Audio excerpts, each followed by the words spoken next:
This is Malcolm Graham, and I'm Vice Chairman of the Great Neighborhoods Committee. And I would call this meeting to order. Our Chairwoman, Councilmember Wallington, will be joining us shortly, but she wanted me to carry the meeting until she gets there. And so let's start by introducing everyone who's virtually, and then we'll introduce those who are in the room. And then Sean, I'll turn it over to you to follow the agenda as outlined. Again, my name is Malcolm Graham, representing District 2, Vice Chairman. Greg Phipps, committee member. Matt Newton, committee member. And now we'll introduce those who are in the room at, I guess we're in 267. Thank you, Vice Chair Graham. And it looks like we have Councilmember Johnson as well. Welcome. Hi, Renee Johnson, District 4 committee member.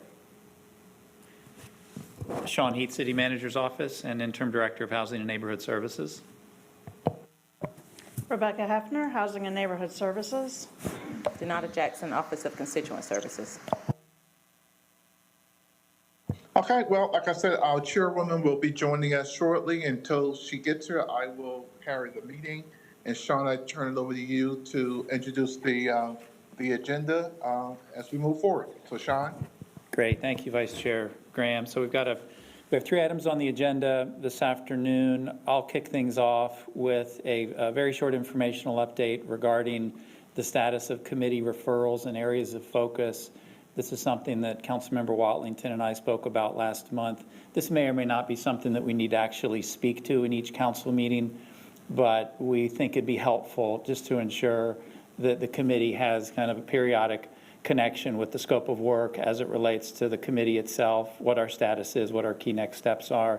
I'll open up with that, and then Deputy Director Hefner will lead us through conversations on 2 separate topics. One is the Housing Trust Fund tune-up, where today is really an opportunity to hear a bit of a preview around the scope and objectives of that work. We'll be back later in the calendar year to share recommendations coming out of the tune-up itself, but we wanted you to hear about it while it's in flight and before it's fully baked. And then we'll finish up with a conversation on the Stand-in-Place pilot, where we know the committee and full council has been anxious to hear more about not just what the vision for this work is, but how are we activating on it. And Deputy Director Hefner and the cross-functional team involved in this have really done a lot of extraordinary work on this in recent months. So today will be an update, which I think you'll find to be more meaty than the ones in the past, and this will be one of more to come for sure. So with that, I'll turn your attention to this particular slide, which is meant to be a fairly quick overview here. In terms of committee referrals, source of income protection is of course the referral that's been in committee for a while. I know everyone's anxious to see this conversation go to full council, and I'm slated to carry this topic into full council at action review this evening. You will recall that the co-chairs for the source of income ad hoc advisory committee shared their recommendations with you in February of this year. And then we had a staff facilitated discussion around the policy recommendation in March, which you endorsed to move forward into full council discussion. So we are ready for that conversation tonight. Moving forward to the 2 most recent referrals, the Sustaining Neighborhoods Tree Health and Development Fee Evaluation. Both of these, of course, came through the FY23 budget straw vote process and were formally reviewed to Great Neighborhoods earlier this month. On the tree health related referral, we are incorporating that work into our staying in place work plan. And you can imagine for anything related to trees, heritage trees, that this is very much a cross-departmental type of exercise. So we're working closely with staff members that are supporting the Triple E committee. We're working with the city arborist, et cetera, and we look forward to bringing you our analysis on that topic in the months ahead. As it relates to development fee evaluation and whether there are opportunities to reduce the development fee burden for affordable housing developers, we are tethering that work to our Housing Trust Fund tune-up, and we expect to have a briefing on that topic in the September of 22 timeframe. In terms of other areas of focus, specific things that we've discussed at the committee level in the last few months, first on homeownership programs, The staff has done a great job of pushing that work forward. You'll recall that Deputy Director Hefner and Division Manager Warren Wooten spoke about our portfolio review around the existing homeownership programs and where there could be opportunities for us to scale that work and enhance that work. Pleased to report that we're still on schedule as it relates to the House Charlotte program, which is focused on down payment assistance and interest rate buy down, for example, to create better access to homeownership in the community. This will be a program that we focus on both the general public as well as our employees, and we are poised to launch that enhanced program in July. So stay tuned, you'll see more about that. There are also a number of other homeownership programs, including acquisition, rehab, and resale, that we're continuing to take a close look at to see where the opportunities for improvement are. Turning to anti-displacement, there's a whole suite of activities underneath of that broad umbrella. You'll hear more about the Staying in Place pilot program here in the committee meeting today. As it relates to the Nest Commission itself, as we've mentioned before, they've broken the membership into 3 distinct work streams, which are hard at work, and you will hear more about their work and some of their preliminary thoughts and early recommendations in the August timeframe. And I also wanted to point out one thing that we're planning for the July committee meeting is in light of certain events over the last few months, including in the Sterling displacement events in the Sterling community and the Southern Comfort Inn, Deputy Director Hefner is working with a number of folks to really think through a kind of a more proactive approach, what you might refer to as a displacement event rapid response protocol. I think that because we have great relationships with community partners and because our community partners lean into these issues, for both of the more recent events, we were able to work together as part of a small coalition to provide necessary support rather quickly. But it would be helpful for us, to the extent that these sorts of things happen in the future, that we've got a good sense for how we can really mobilize around those efforts as quickly as possible and do good work in that area. So more to come on that on July 11th. Housing Trust Fund tune-up, as I mentioned before, you'll get a bit of a preview today about where we're headed, and then we'll be back in September with the recommendations. And then finally, on community engagement, of course, we have a large scope of work always in play related to community engagement. With the budget adjustment process for FY23, there was an incremental $50,000 added into the mix there. We are finalizing our program.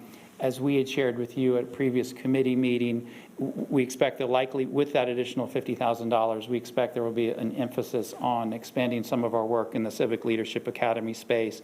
In particular, Division Manager Nicole Story referred to efforts to really isolate and target some neighborhood leaders to get them closer into that work. So that's a quick kind of a 30,000-foot view of where we're at. As I said, we'll bring these in as needed. We want to be careful that we don't eat up too much time because we know time is scarce and we've got other meaty topics to get to. With that, Vice Chair Graham, we can pause if you'd like, or we can move directly into the HTF tune-up. Let's pause right here and see if there's any questions from the committee, and then we'll welcome our chairwoman who's online with us, and I'll hand the gavel back to Councilmember Wallington. Any questions with reference to the committee referrals? Yeah, I got a question. Councilmember Phipps? So, are we saying then that these 3 are the legitimate committee referrals to the committee? I'm sorry, Mr. Phipps, I couldn't quite hear the question. These 3 items, 1, 2, and 3, these are the legitimate committee referrals that we have in the queue right now? Yes, sir. These are the 3, and source of income, of course, goes back to last year, and the items number 2 and 3 are brand new referrals that came through the budget straw vote process. That's correct. And these other areas underneath are just ongoing areas that we're focused on? Yes, thank you for that clarification. That's correct. The items at the bottom are not referrals. These are simply areas where committee has shown a great deal of interest over the last few months. So it's our desire to just provide you with periodic updates on where we're at and what's around the corner. Okay, thank you. Thank you. Okay. Councilmember Wallington, the gavel is yours. Thank you, Vice Chairman Graham. I appreciate you doing a wonderful job per usual. Thank you all. I am Victoria Watlington for the record, Charlotte City Council District 3 and Chairwoman of the Board. I see that we've gone over our first agenda item. So with questions being asked and answered, we can move forward with the next item. I'll turn it back over to Sean. Great, thank you, Chair Watlington. As I mentioned before, we're in a position to give you a sense where we're headed on the Housing Trust Fund tune-up. So without further ado, let me hand it over to Deputy Director Hefner. Good afternoon, everyone. We are excited to bring to you today our general plan for the Housing Trust Fund tune-up. The purpose of bringing this to you all today is to get your feedback and thoughts and insights about what we should focus on in terms of this tune-up. We have heard, next slide, please.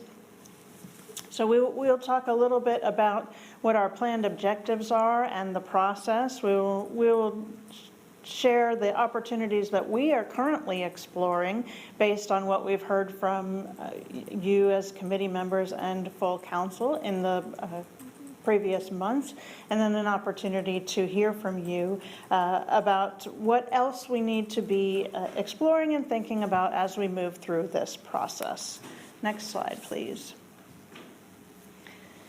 The Housing Trust Fund, of course, we celebrated this year our 20-year anniversary with the Housing Trust Fund, which is a fantastic accomplishment. And also City Council in April deployed the remaining dollars of the 2020 bond for Housing Trust Fund investments. And what we heard from each of you on that night and throughout the budget process is that we've done great things, but we need to do more and do differently in the years ahead. Our context has changed significantly, and we want to optimize the use of this incredibly important investment and one that the voters continue to support. And again, we'll have another $50 million bond referendum moving forward for 2022. Next slide, please. So our objectives for this tune-up. Essentially, we want to help you optimize your HTF investments around creating and preserving affordable housing, and also thinking through how those investments support great neighborhoods. So as part of the tune-up, we will refine your goals. You can share with us those goals and ensure that we have them just right for advancing the Housing Trust Fund investments. We also have quite a bit of work to do around updating and modernizing our processes and procedures. That work has already started. And then we want to make sure that we align the processes going forward to the goals that you all set through the tune-up process. Next slide. Our plan is, again, starting in the spring, which I mentioned. We already began our process and policy review. This summer, here we are today in June, late June, it's hard to believe. We will be confirming these objectives with you all as a committee. And then in July and August, advancing stakeholder engagement to get feedback on the current HTF processes. And we plan to bring staff recommendations back to the Great Neighborhoods Committee in the September and October timeframe, in advance of the planned November bond referendum and Housing and Jobs Summit. And I believe we have planned to talk with you all next committee meeting about the Housing and Jobs Summit in a little bit more detail. And then finally, we would release the 2023 Housing Trust Fund RFP in the winter timeframe, incorporating the all of the parts and pieces of Housing Trust Fund that may change as a part of this process. Next slide, please. We have two slides here to just reference policy alignment. It is not our intent to specifically make changes to any of your existing policies. We want to take a look at them as a whole and make recommendations about how we can use the Housing Trust Fund to best fit them together. In April, when we talked about the Housing Trust Fund investments from the last RFP round, the mayor referenced that we had developed a lot of policies over the last several years and wanted to make sure that they were all working in concert. So we are working on that policy alignment now. In addition, thinking through what the pending policies may mean for the Housing Trust Fund, including tonight's discussion on source of income protections and the ongoing discussion about the Unified Development Ordinance, in particular, the affordable housing development bonuses and allowances that are within that ordinance. Next slide.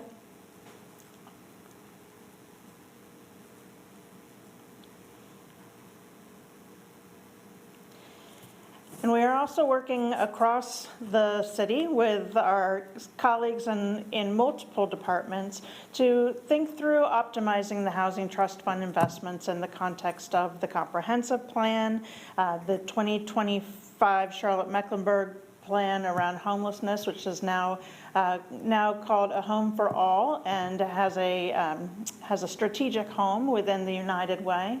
Our strategic mobility plan, Hire Charlotte, equitable transit-oriented development, and anti-displacement initiatives. And we reference these policies and plans in particular because what we have heard from committee and council is that you all want to be able to optimize the housing investments with not having the outcome be the number of housing units, but the outcome really be improved accessibility, mobility, economic mobility for residents. And so we, along with our colleagues across the city, are being more intentional as we think through how housing fits into these other policies and plans. Next slide, please. And then we have two slides here. We want to talk a little bit about some of the opportunities that we'll be exploring as part of the Housing Trust Fund tune-up. And some of these may turn into recommendations that we bring back to you in September. And this is a list that is based on a lot of the things that we heard directly from you in the council discussion in April about the Housing Trust Fund or throughout the budget process. So we will continue to think through, of course, how we leverage low-income housing tax credit dollars for new multifamily, but also what we've heard from you all is a desire to have more housing opportunities in areas that are high cost or considered high opportunity. We also continue to think through our strategies around preservation of naturally occurring affordable housing, and then home ownership. So home ownership is something that we started working towards with the Housing Trust Fund. You all approved several home ownership developments over the last couple of years, but our processes and procedures are not well set up to support home ownership. So that's one thing that we're really going to be doing quite a lot of work on as part of the Housing Trust Fund tune-up.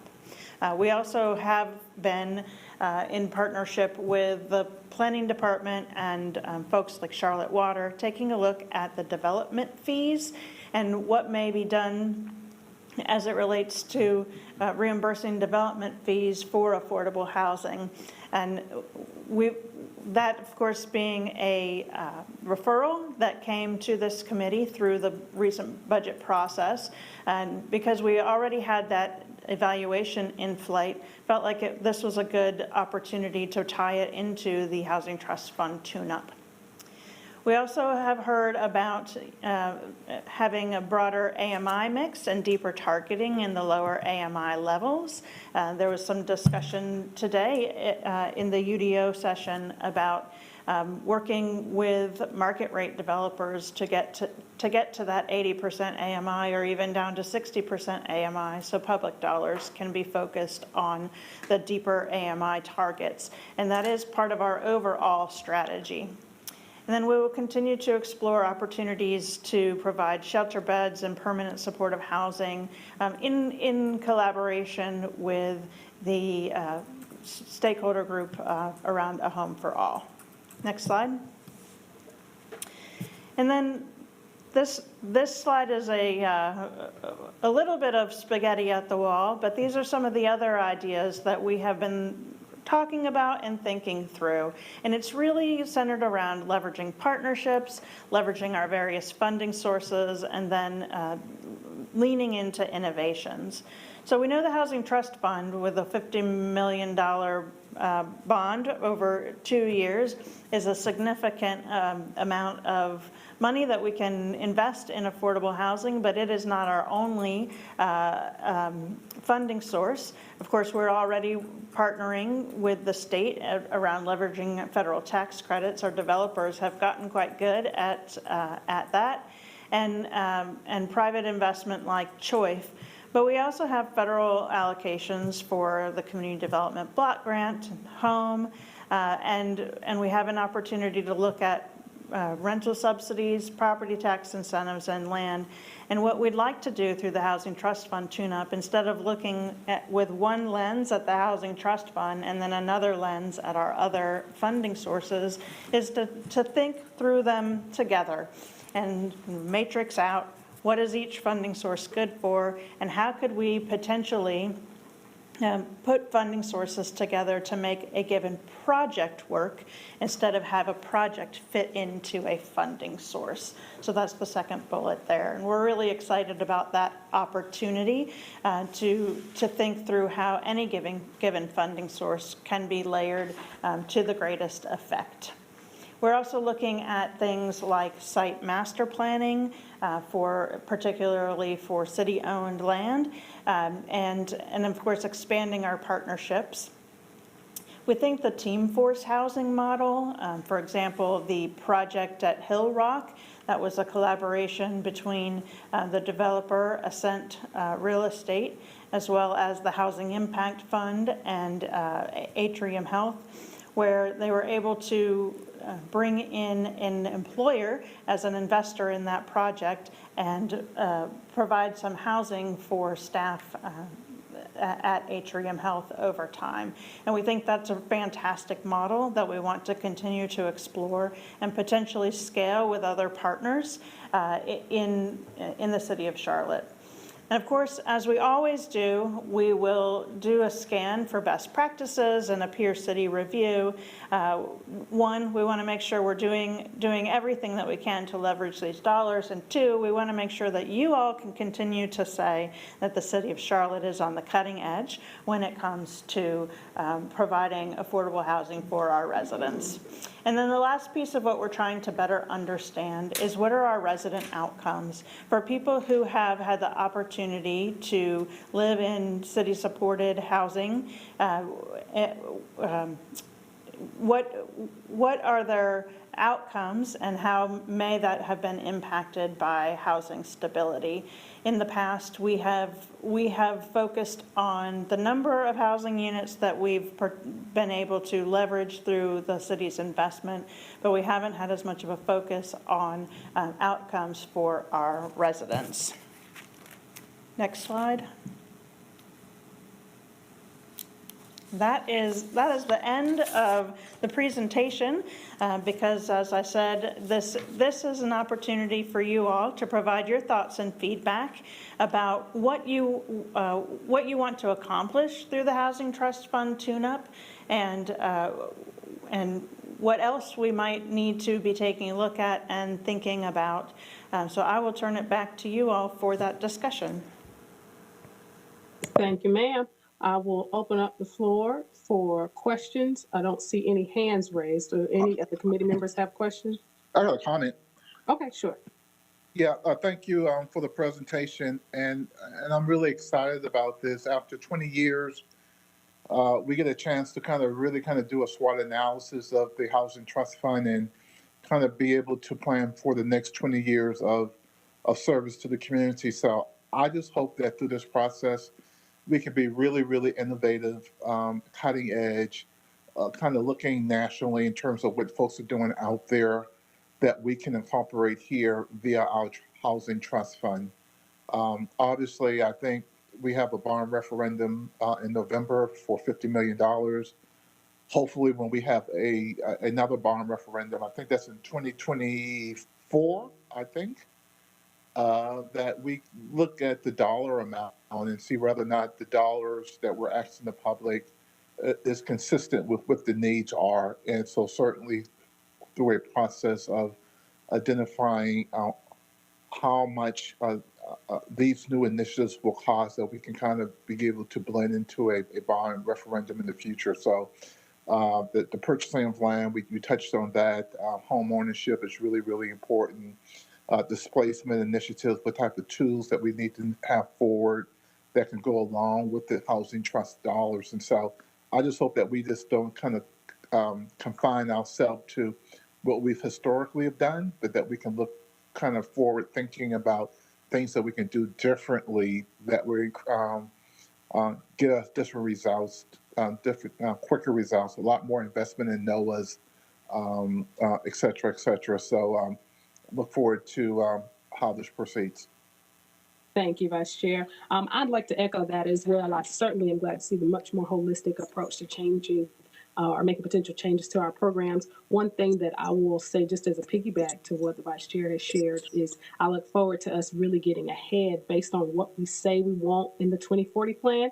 I look forward to us really tailoring those programs to those results. I know one thing that we have talked about once before is getting out ahead of the market and understanding where do we think there are going to be opportunities for NOAAs going forward, or where do we think the path of progress may be in the future. And so as we think about that, I'd love for us to be able to have programs that will put us on the leading edge of that, not only in the city of Charlotte.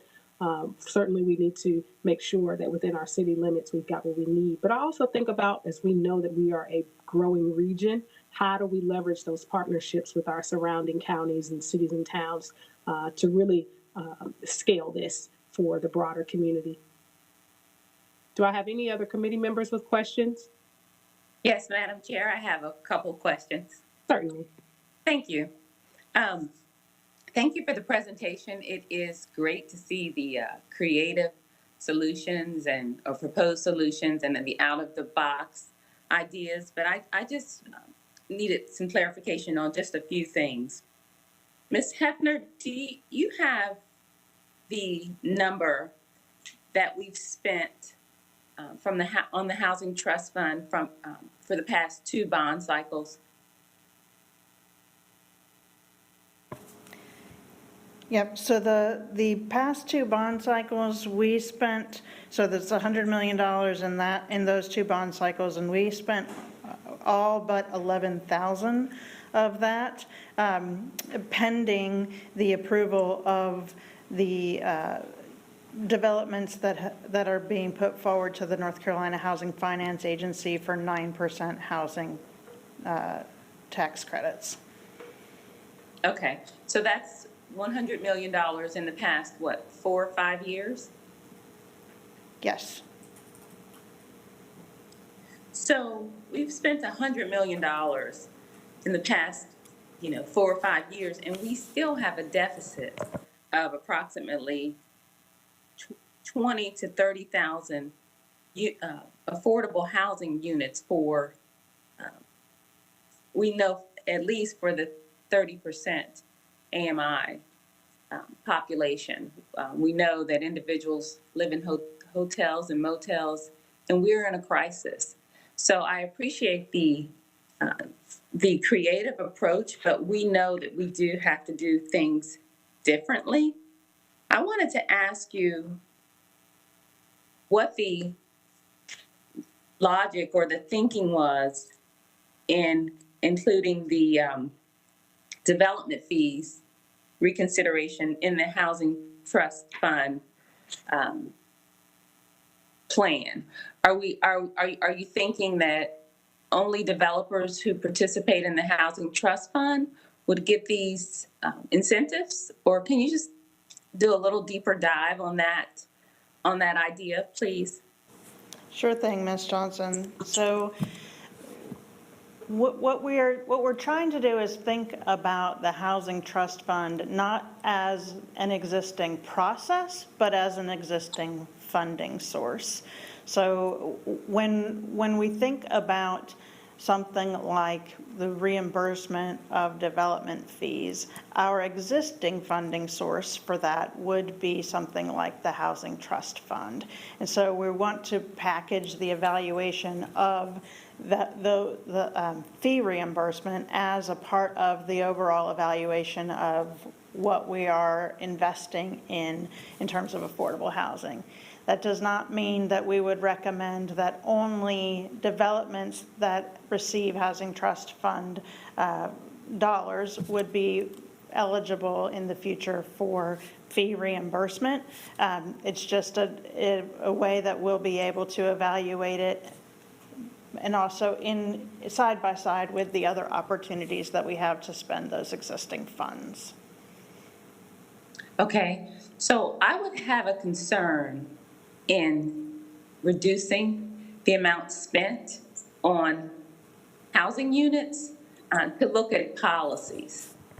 So I would see that as the incentivizing developers to build affordable housing as a policy or as an opportunity that could be very broad in the city. And it would be concerning for me, especially since we've spent $100 million in the past 4 or 5 years, and we still have such a housing crisis.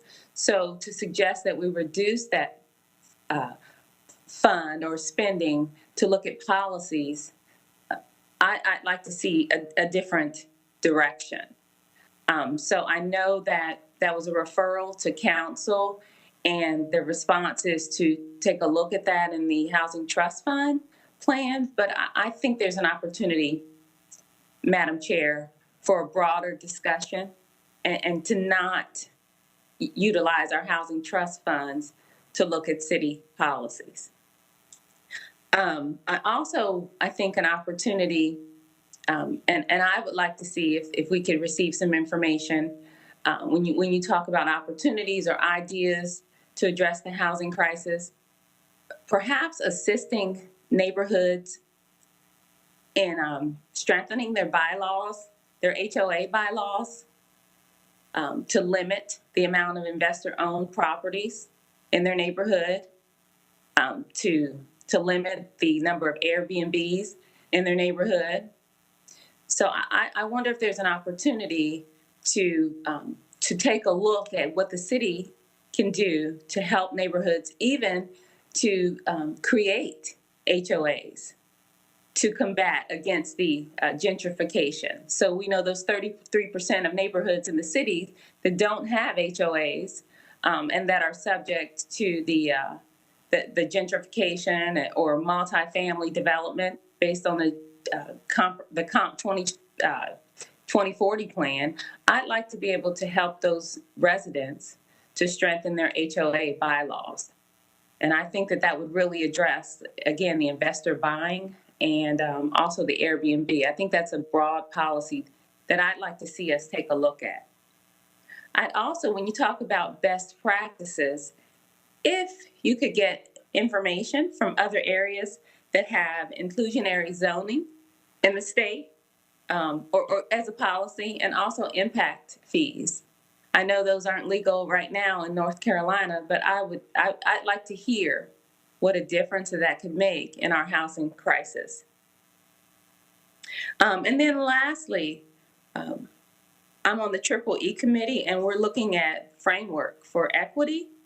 So I would want to ensure that that we are working with, in conjunction with that policy and take a look at our policies through an equitable lens.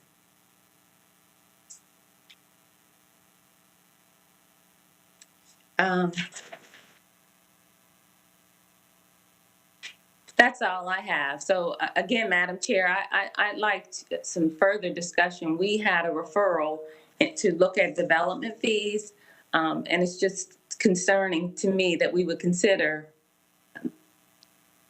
decreasing our spending from the Housing Trust Fund to look at city policies. I understand strategies. We need different strategies. However, policies, I think there's another opportunity for us to discuss these fees in committee. Thank you. Thank you. Reactions from the committee or from staff in regards to, well, I'll start with the committee. Reactions from the committee in regards to what Councilmember Johnson has shared. When she said reducing spending, I need some clarification on that from staff. Are we doing that? I thought we were trying to get more money in the fund. We're not planning to make a recommendation that there's any funding reduced, not based on what we've heard from council.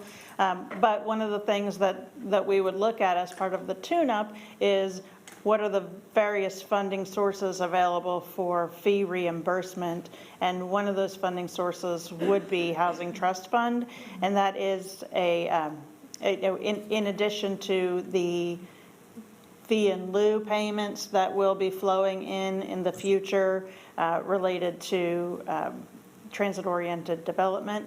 So no, today we're just talking about the things that we'll be looking at to bring back recommendations to you all on. Okay. Councilmember Johnson, does that? No, yeah, I mean, it's saying exactly what I was thinking. Mr. Graham, what I hear is that a possible funding source for these developer incentives would come from the Housing Trust Fund as a possible recommendation. And that's what I would be opposed to. I think that we need to not look at any plan that's going to reduce the amount spent on units. If we're simply looking at a policy to incentivize developers, that spending could come from another source instead of the Housing Trust Fund. Yeah, but hypothetically, right? So we got a $50 million bond referendum for affordable housing. If we had another bond in 24, 25, I'm not sure the year, and it's $200 million or $150 million, then we have the flexibility to continue to invest in more housing, but also to do other things. And so that's the process that I hope that we can go through, that we can say, staff can help us identify all the other new things or for policies, procedures, whatever, and we put that in the bucket list and see, okay, what is that total, right? That we maintain the investment in housing, but also we do some other incentives that engages the development community to do more. So I would think that we will have a bigger pool of dollars to pull from, so we can do more things, if that makes sense. And staff, help me if I'm off target a little bit. Well, let me just add that we still have a 20 to 30,000 unit deficit of housing. So if we have more money, we need more housing. We also know that rents are increasing, and we're just in a crisis. So I just think that we should consider every dollar for housing or actual tangible solutions for residents, not to incentivize developers when there are other opportunities from our budget to take a look at that.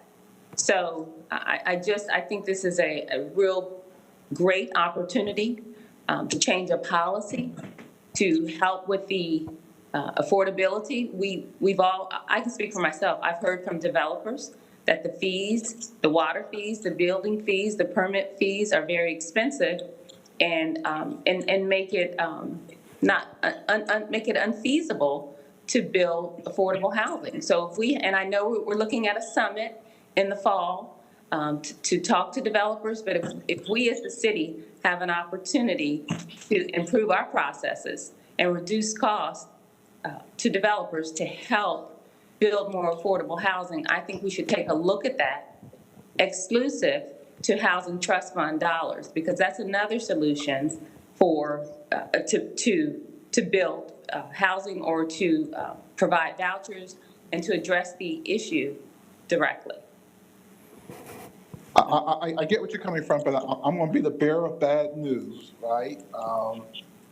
30,000 units we're behind. We're never, ever going to say we have caught up, right? And because even when we approve a new unit of housing through the trust fund, it takes 18 to 24 months just to get it built. And so that number, that 25,000, 32,000 number of units needed, I mean, we're going to always, unfortunately, be behind the 8 ball on it. But that doesn't stop us or prevent us from doing what we're doing right now, which is to look at all our tools in our tool chest. And I think you're right, Councilmember Johnson, in reference to taking a look at it from a holistic approach in terms of various buckets that the city may have to address the problem. But I'm cautiously optimistic, like you, that we can reduce that number through, increasing the bond referendum, which I believe we should do, for affordable housing, to identify property that we can buy, i.e. from housing trust dollars for land for affordable housing, and just a wide variety of hotels and motels that we convert to affordable housing.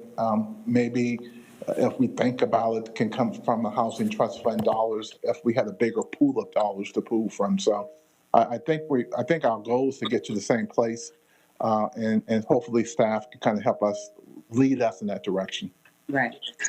I agree that our goal is to get to the same place, and if the Housing Trust Fund dollars is an option, I'm just cautious about reducing any funding from the housing tax credit, because there is a finite amount. We've already spent $100 million and we still have this deficit. So I think for us to lean on these dollars, I think there's a greater opportunity maybe somewhere else in our budget, and let's continue to push for more so that we can develop more housing instead of taking a look at these dollars to incentivize developers. I'm just cautious about that. But thank you. I think greater impact or possibilities would be to hear about inclusionary zoning and impact fees. So, thank you. Thank you for I the appreciate feedback. Yeah, I appreciate the discussion. Good discussion. Mr. Phipps, did you have anything? Mr. Newton? All righty. Yeah, I'm sorry. Go ahead, Mr. Phipps. well, looking at the amount of monies that we put in as bonds, I mean, it's a drop in the bucket, and I don't have any illusions that the city alone will be able to satisfy this housing issue by itself. So I think we need more partnerships, and those partnerships, I think, will have to come from some of our market rate developers. I mean, I'd be interested in getting a list of who has actually taken advantage of the Housing Trust Fund since its inception. I mean, I don't see many of our market rate developers taking advantage of it. I think they are more than happy to relegate that source of funding to those developers that I guess specialize in it, be it in town or out of town developers. But I mean, if you notice, even at the last zoning meeting, we had hundreds of units we discussed hundreds of units, and not one of them, I don't think, not one project was an affordable project coming outside of Housing Trust Fund or anywhere else. So I think, I mean, it's something to be said about that. I mean, everybody is aware of the situation we find ourselves in as a city, but I'm really not seeing in a lot of these rezonings that have come before us. I don't even know if people are even asking the question, or should we consider any affordable housing? I don't even think they even go that far anymore. I just think they're just saying, hey, look, we're just market rate, and that's what we're doing, and we're relegating, the people to go to the housing trust fund or whatever.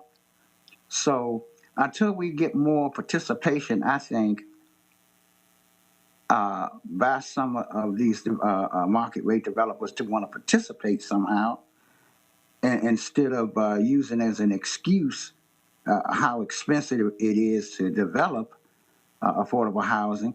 And I had a couple of instances, well, maybe more than two, when I was a District 4 rep, where we had developers in other parts of the country that had inclusionary zoning as part of their overall structures within their state toolbox.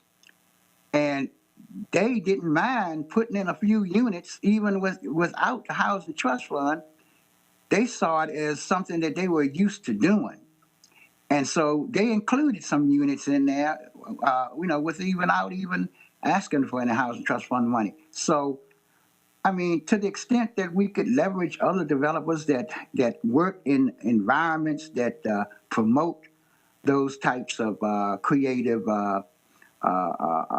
housing criteria like inclusionary zoning, I think that we've shown some success in working with them on that, maybe to a limited degree. But I don't see in our current situation that we have now, no one really coming up aside from those developers that specialize in that type of, if you can specialize in affordable housing or whatever, coming forth and making an effort. I just see a preponderance of more market rate units with no kind of real discussion on the need, maybe on a selective basis, if there might be some kind of benefit that they would say, well, we're going to throw in a couple of units, 5%, 10%.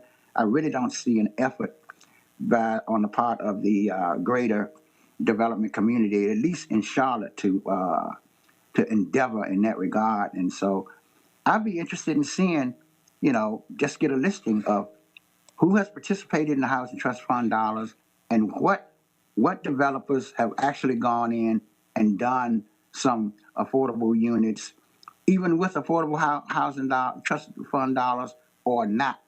Is there such a list? Do we have such a list available on a ready basis for that type of metric? Yes, Mr. Hoops, we can provide that to you and the committee as follow-up. Thank you. I'll be interested in that. Thank you very much. Madam Chair, can I respond to that? One second, I just wanted to add in that I think that Councilmember Phipps brings up a great point. And I think especially as we talk about this impending UDO and what we're saying we want our city to look like, and we're saying we want to move from a deal-making city to a plan-making city, I do think there is a place for deals to be made, particularly when we are dealing with rezonings. Those are actually exceptions to our rule. And so in that regard, I believe that we've got to consider, well, why should the city residents want to invest in this? Why should they allow this versus their existing policies? And so I would also, to the extent that we can, because we know that there are certain parameters that we can make decisions about land use around, but they're much broader than I know that we typically say they are. If you take a look at the statute, we've got leeway to plan our city as we should. And so I certainly would like to see much more pushback from our councilmen, or I won't even say pushback, because oftentimes our developers are open to doing creative things. I think about Edmonton Capital, for instance. I just think it requires that we speak up when it's time to advocate for our citizens in the rezoning process. Councilmember Johnson? Thank you. Yes, I absolutely agree. And to piggyback off what Mr. Phipps is saying, I think he supports what I'm saying. I remember asking a developer just in the last hearing, not June, but May, was there any affordable housing included in the development? And council members screamed out that it was illegal for me to ask the question. So I just think that we, and as far as setting a standard for developers, I've been doing that in District 4, asking for concessions, asking for investment in the community. So you're right.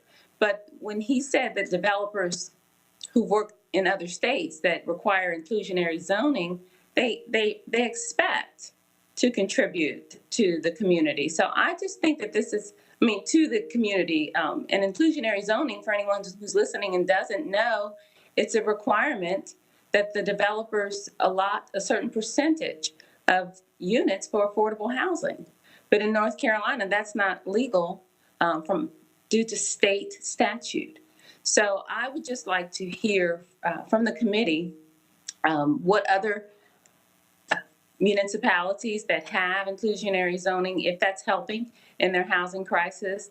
And then perhaps as a council, we put that on our intergovernmental committee and on the memo and start to work with state officials and try to get that done. We're not going to build our way out of it. We've proven that with $100 million in the last 5 years. But if we have different strategies, I really think that would help. But when you said, developers aren't asking or aren't proposing that, it's because we're not requiring it. And I think that example of when I asked in the May meeting, and there were council members that said, "Oh, you can't ask that question." It's kind of a given, I think, with this council over the last couple years that it's just not necessary, or it hasn't truly been a priority for us. Thank you.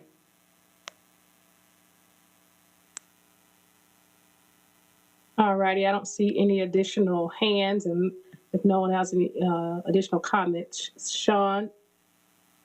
Thank you, Chair Watlington.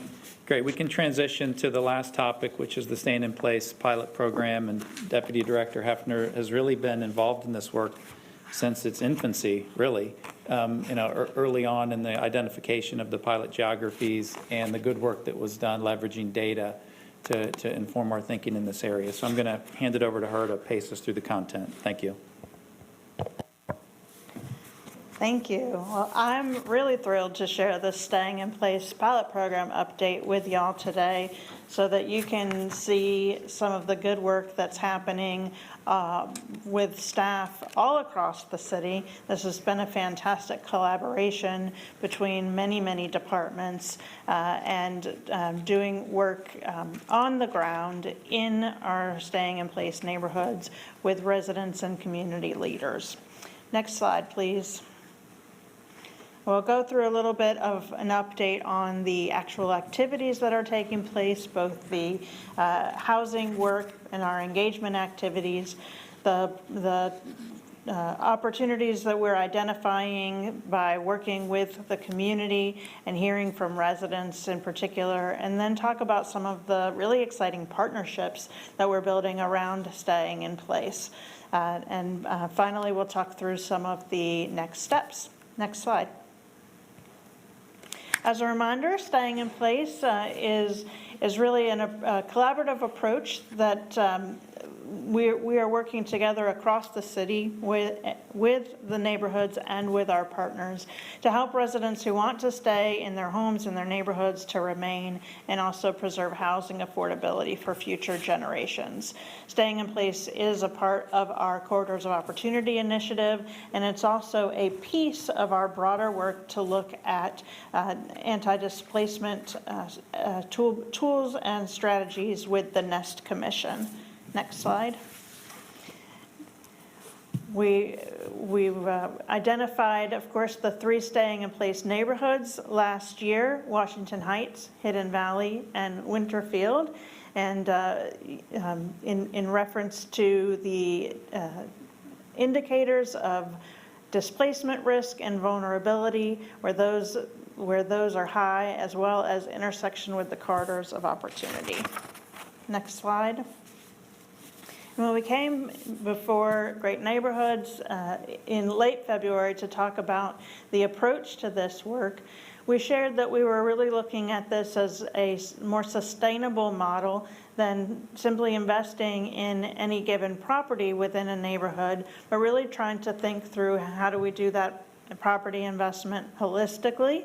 So our housing rehab, but also our water lines, trees, internet, energy efficiency, and then placing that property in the context of the neighborhood and what some of the needs are in the neighborhood. And then also being able to work with the households that live in the neighborhoods to identify a broader range of needs and ways we can connect them to resources and supportive services that would help them stay in place. Next slide. In terms of housing activities, excited to share that we do have housing rehab projects both in process in the 3 neighborhoods as well as under review. So under review meaning that we have heard from a resident and are taking a look at what work we may be able to do under the Staying in Place program. And then also we have completed 6 emergency repairs in Hidden Valley as well. Next slide. And again, just a part of how we're thinking about staying in place. We're thinking about housing rehab from not thinking about what are our programs and the existing parameters of those many programs, but thinking from the lens of what is a resident's needs in their home. So that can be from emergency repair all the way up to whole house rehab. And then when we say housing rehab plus, it's really our shorthand for all the other things that we are trying to assess as part of this more holistic approach in staying in place, including accessibility upfits, energy efficiency upfits, again, large tree maintenance. So this is connected to the recent referral. We're looking at water service lines, sidewalk maintenance, digital access, and then again, resource and referral for other household needs. And so instead of sending a resident to multiple programs, multiple departments, and multiple partners to apply for various programs, we're trying to bring them all together in one place. Next slide. We're also looking at the opportunity to leverage our existing acquisition, rehab, and resale program and construct accessory dwelling units. So this slide shows a picture of 2 homes purchased in Hidden Valley through the ARR program. Those interior renovations have been completed, and that means that these units will be available for affordable home ownership within the Hidden Valley neighborhood. But we're also taking a look at the properties to think through what it would look like to put together a showcase accessory dwelling unit. We've been working in a design partnership with UNC Charlotte, and staff took this idea to the Hidden Valley neighborhood early on in the process to share the plan, show them how this could really be a showcase, and get their feedback on how this might work within Hidden Valley. Next slide. And then, of course, we talked about the House Charlotte enhancements that are coming July 1st, which is this Friday. So we're really thrilled to be able to offer now up to $30,000 in home ownership assistance for qualified households. And as part of our marketing and communication efforts, we will do a push around our House Charlotte enhancements in the Staying in Place neighborhoods. Although, of course, those homeownership assistance is not limited to those 3 geographies. Next slide. And then we have a variety of engagement activities that we've been using as an opportunity to learn from the neighborhoods about what the neighborhood needs are, what the residents' needs are, and how we can best shape the existing programs and design new programs to support that. So we had an initial survey, you'll recall, that was sent out last fall. And then this year, when we really geared up activities, we took a presentation out to each neighborhood.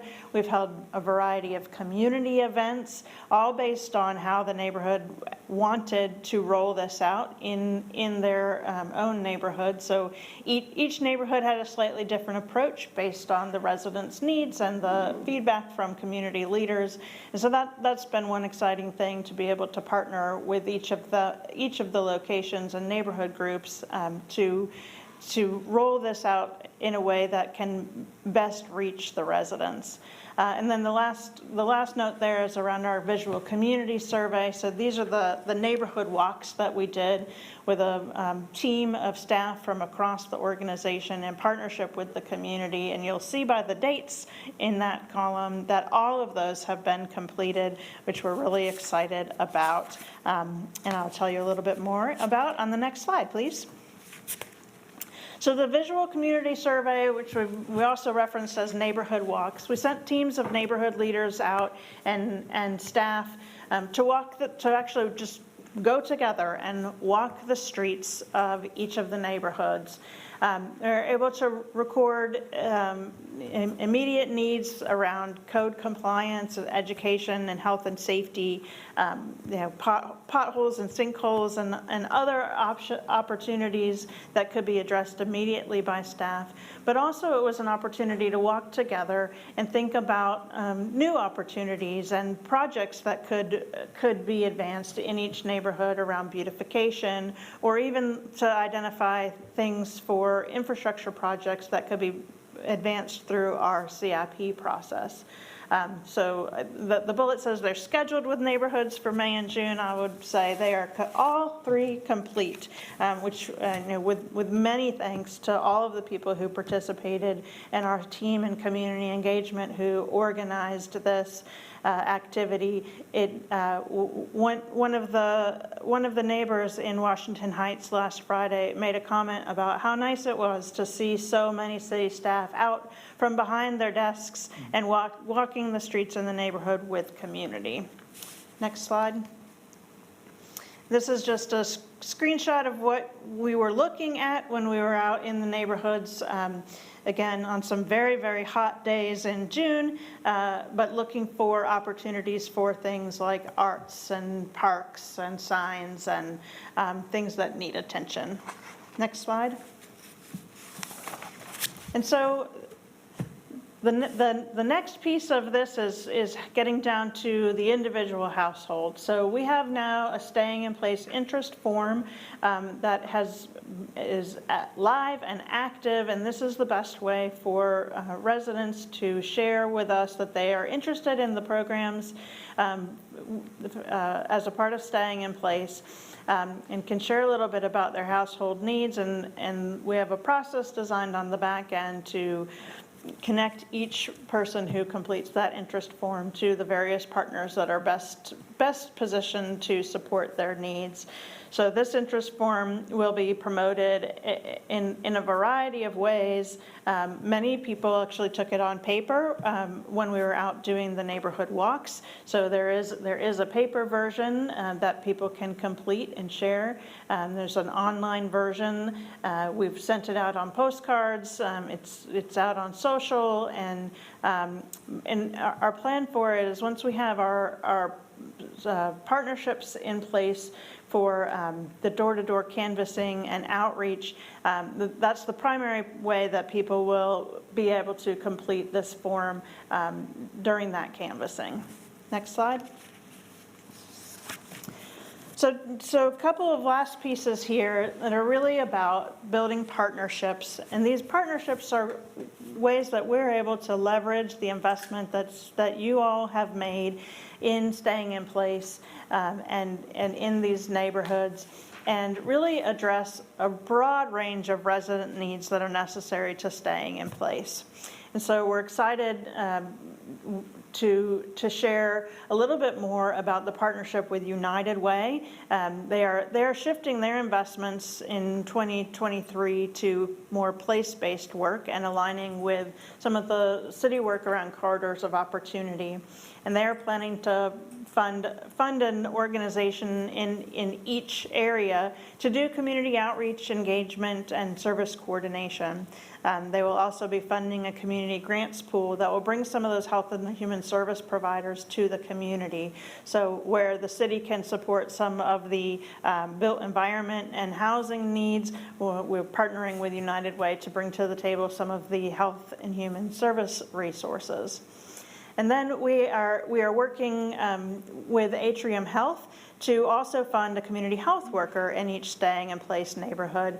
That will provide an additional layer of support for the residents and be responsible for resource and referral and follow-up peer support. So that's a very exciting model that Atrium Health has been promoting in both healthcare settings and community settings, and in coordination and alignment with your staying in place investment, has an opportunity to really be impactful for resident outcomes. Next slide. And then this one's hot off the presses, and I have Sarah Hazel is here today from the Sustainability Office, but we're excited to share that Charlotte has been identified as a pilot geography for a new pilot program for Duke Energy that they are designing to address energy burden.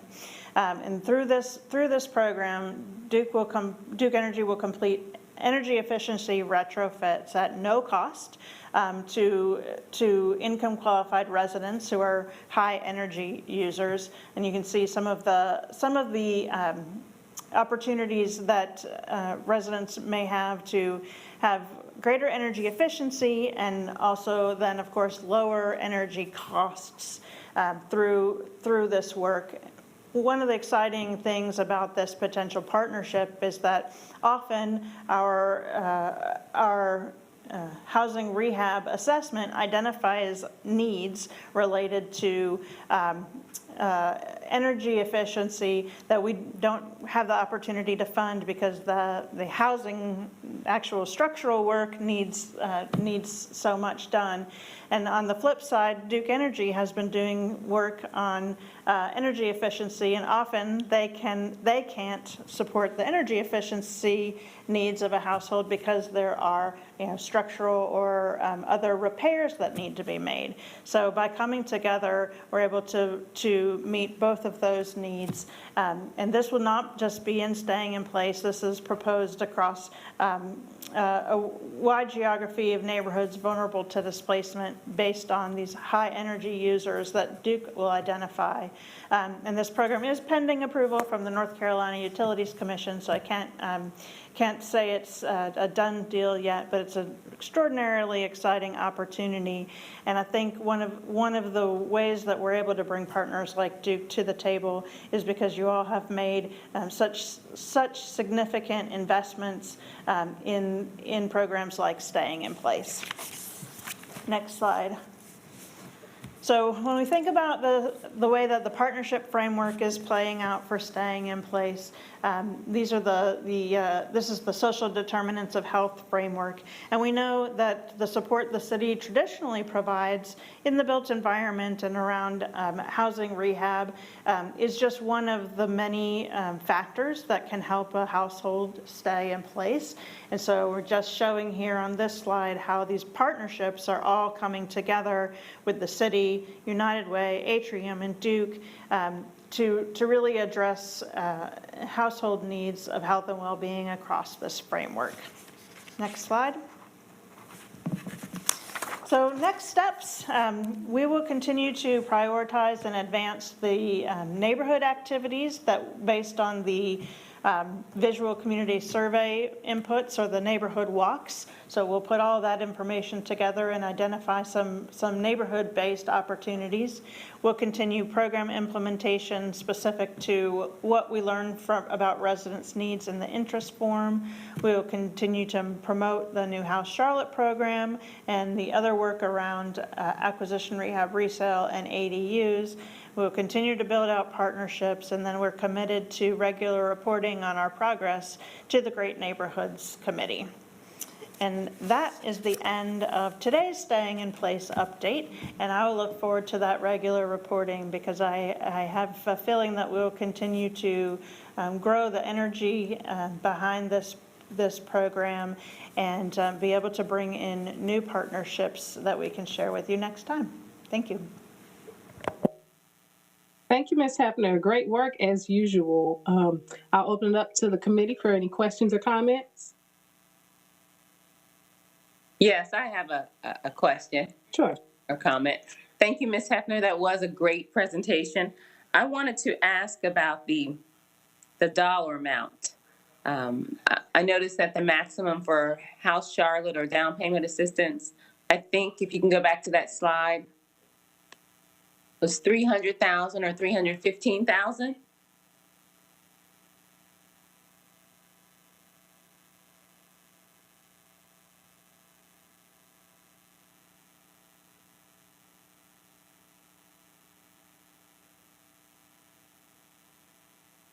And I wanted to know if you know the average price for purchasing a home in Charlotte right now.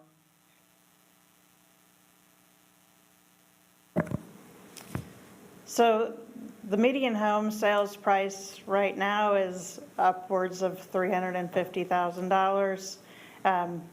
And the maximum purchase price for House Charlotte is based on an analysis of the number of homes that would be available. So we set these maximums periodically.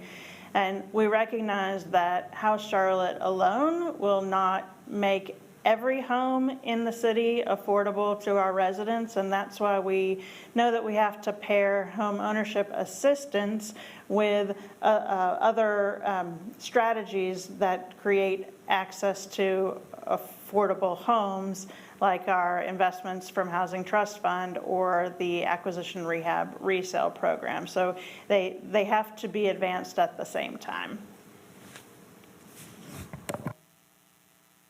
So you also mentioned the acquisition program, that they will be sold, the houses will be sold at an affordable amount. What is that amount, or what's the maximum for that, please?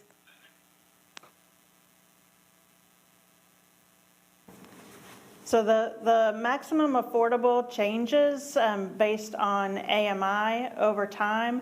So I'll have to get you a dollar amount for what that is currently today. Okay. Yeah, we need that information. Yeah, I want to know what those houses are being sold at, if we're calling that affordable. I also have a question about increasing the maximum for purchase. If we're looking at $315,000, is that realistic? And is that based on an AMI, or us as a committee, we need to take a look at the policy and to help make the residents or the consumers of this down payment assistance competitive? So I mean, if we know that that's under the average market, or I don't know if we can get some information from a realtor or make it so that this is a very fluid maximum, but we have to help individuals be competitive. We know the situation in Charlotte when people are competing against investors constantly. So I think we should do as much as we can to help arm residents with the tools to be able to compete in this market. And Ms. Do you have- Johnson, I did get a staff response. So the home that's currently listed in Hidden Valley is listed at $248,000, and the purchase price for those ARR homes is not. There is no maximum. It's based on the acquisition and rehab costs, and then it's set to be affordable at 80% AMI.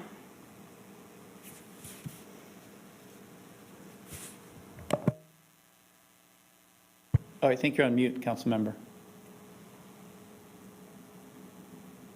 Ms. Johnson, you're on mute. I'm sorry, last question. Are we requiring that the buyers for the acquisition properties be owner occupants? Yes. So that's in the deed? Yeah, so we manage that through deed restrictions, and also House Charlotte is the same way.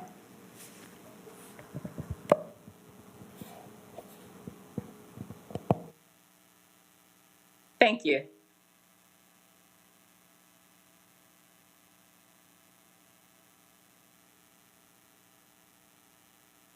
All right, any additional comments or questions? Okay, hearing none. Sean, what will our next steps be? On this particular topic, Well, I see our next step here. Sorry, what I mean is, do we have any additional agenda items? oh, sorry. No, that's me, not you. My apologies. Well, I have great news. That was actually the third and final agenda item. And your next meeting is on July 11th at 1 p.m. Awesome, thank you so much. We will do a round. I know you guys have already checked in with our availability to choose that date, but I'll do one additional, or I'm asking if we could do one additional round with our administrative support to make sure that folks are available on that date. I appreciate you all, and we'll see you tonight. Thank you, everyone. Thank you.